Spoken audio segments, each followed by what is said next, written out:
Assalamu alaikum. Welcome back. Let us continue. So I want in someone to tell what important point she missed when presenting. Anyone can remember important point she missed while presenting?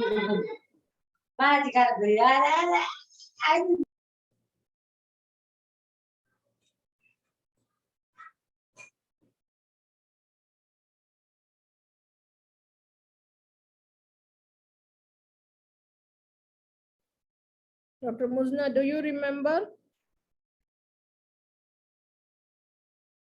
I think while presenting the case, the main thing that mistake that I did, because you told me initially it's chronic fatigue syndrome. I put my primary diagnosis as chronic fatigue syndrome. It should not have been done. I should have at least first told rule out all these things, because there's only one blood investigation done. So my diagnosis should have first come as I would like to rule out chronic infections, rheumatological issues, endocrinological issues, and if all of them get ruled out, then chronic fatigue syndrome. I even missed out this chicken pox. I missed the chicken pox while presenting. Yes, The end. the chicken pox. Why is it important? Because that viral illnesses can predispose, the initial one can be a kind of a trigger factor for this. I muted all because there was some background noise. Please open your mic. This viral infections like Epstein-Barr, chicken pox, and some bacterial infections can be a trigger factor for chronic fatigue syndrome. Yes, that's why I told you that this condition started 6 months back, but it had this attack of chickenpox 7 months back. This was a clue for you. Excuse me, hello. And you should not miss this when you are summarizing the case. Yes. Hello. Yes, I realized that later, when I was this, I realized I did not say this very important point. In fact, now I feel when I'm writing history, I should mark with red whatever is positive so that while presenting, I can tell. That's because there was so much positive. So, in the last moment, I forgot. Yeah. Can I say something? Yes, sure. I think Dr. Muzna, it was a very nice history presentation. I think you covered lots of things and, in the time you covered all the aspects. I just want to add something. Hello. Go ahead. Can you hear? Yeah.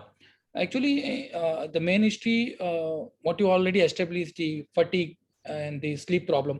I think you did not go much in detail about to ask about the sleep problem, whether it is a hypersomnia, insomnia, what time they are sleeping, and what about the sleep hygiene in the history taking.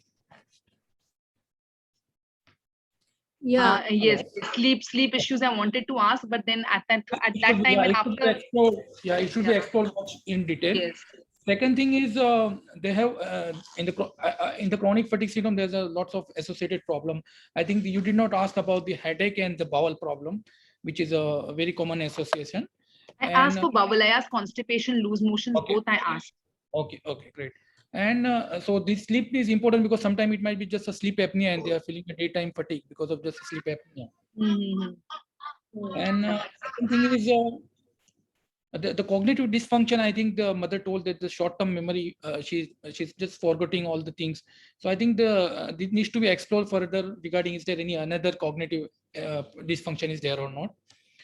And in the investigation, I think the celiac screen is very important, which should not be missed, and creatine kinase CPK level because it was a muscle problem. And I think rest all is perfectly okay, I think. Yes, sleep is important, and also some hypothyroidism clues also can be asked. For that, she asked about constipation, but sleepiness, excessive, how many hours before he was sleeping, now how many hours he sleeps, can be asked to compare this. Whether the daytime he is sleeping or not, that's important. Yeah, and also the bit about headache could have been asked. For regarding the alarming signs of CNS, you asked about fits, you asked about weakness of the body.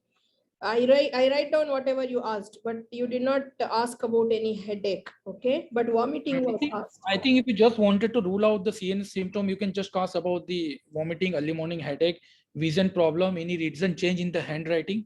That has ruled out all the CNS cause rather than asking for the fits. I mean, the history, if you are taking, rather than asking for the hits, this question would have been much suitable to rule out the CNS cause.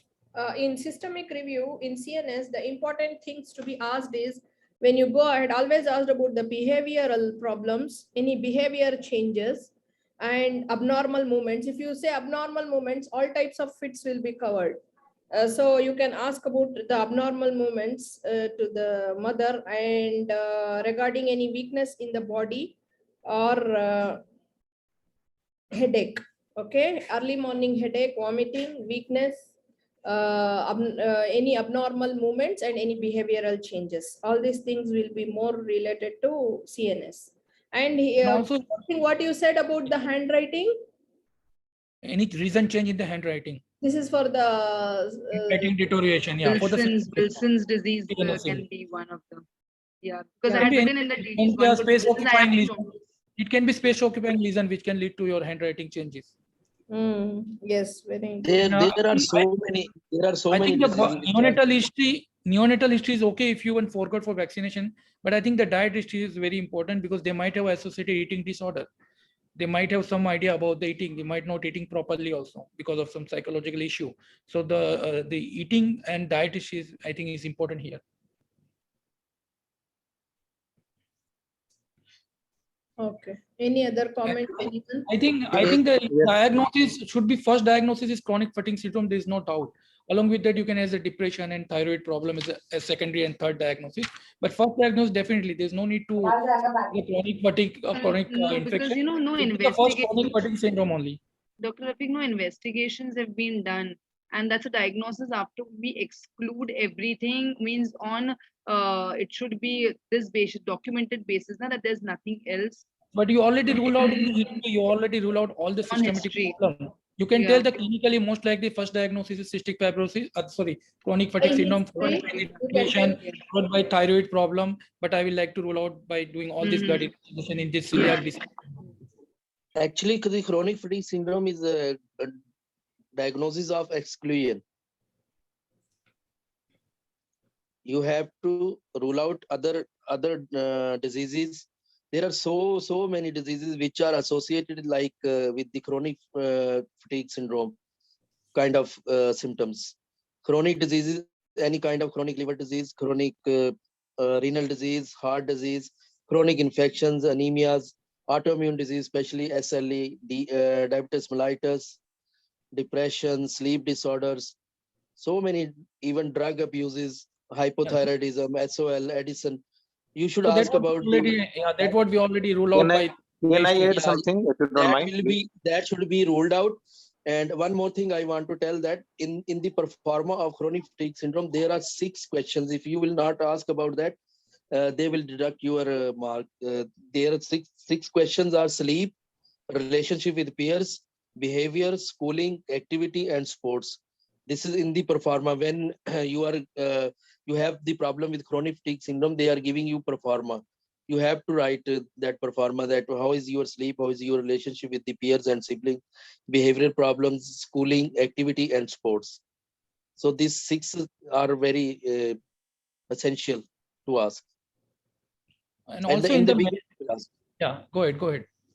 And diurnal variation, you should ask about the diurnal variation, like myasthenia gravis is also present like this. That should be asked. So that what in the chronic history, when she's exploring the fatigue, she should ask about the intensity, severity, whether it is persistent or it is a recurrent problem. Yes. What is that? So there will be asked onset, duration, progression, anything worsening it, anything decreasing it, associated illness, and previous illness before a few months back. Then you will rule out all of these diseases by symptom wise, systemic wise. You will rule out.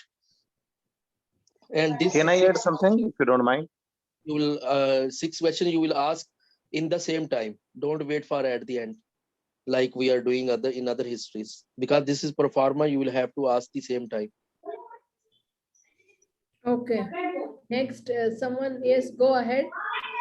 Yes, actually, it's a nice history, but I feel that in the chronic, if you have already keeping in mind that it's going to chronic fatigue syndrome, especially the post-viral chicken pox, so it will be on the top. But why the person has not kept in mind about the adrenal cause, because adrenal cause can cause the chronic fatigue, not crisis, but adrenal insufficiency due to primary cause or secondary cause, which will be on the top. And why not the hematological cause should be kept in mind, especially the leukemia or any hemoglobinopathy can I present said with the patient. leukemia and I said malignancy. So that blood smear I had told, anemia I had kept, but yes, I said diabetes, but I did not do additions.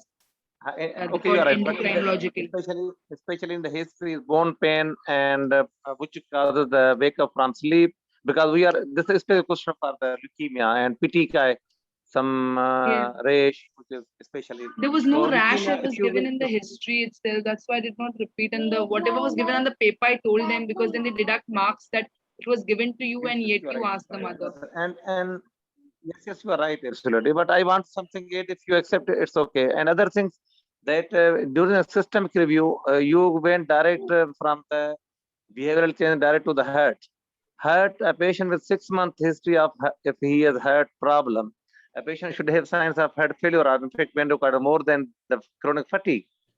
Either the patient has rheumatic fever, but more than this endocrine adrenal insufficiency, hemoglobinopathy, and why not the autoimmune disease should be kept on the top. But chronic fatigue, yes, you are right, it should be on the top. But I think this is my own views that chronic fatigue syndrome should be differential diagnosed with leukemia and autoimmune disease and adrenal insufficiency because of fatigue since prolonged time. GIA also can be kept in the differential diagnosis. No, There GIA are can so be many kept in diseases. the There are differential so many diagnosis. diseases. No, GIA can, Not- because the joint swelling will be without inflammation.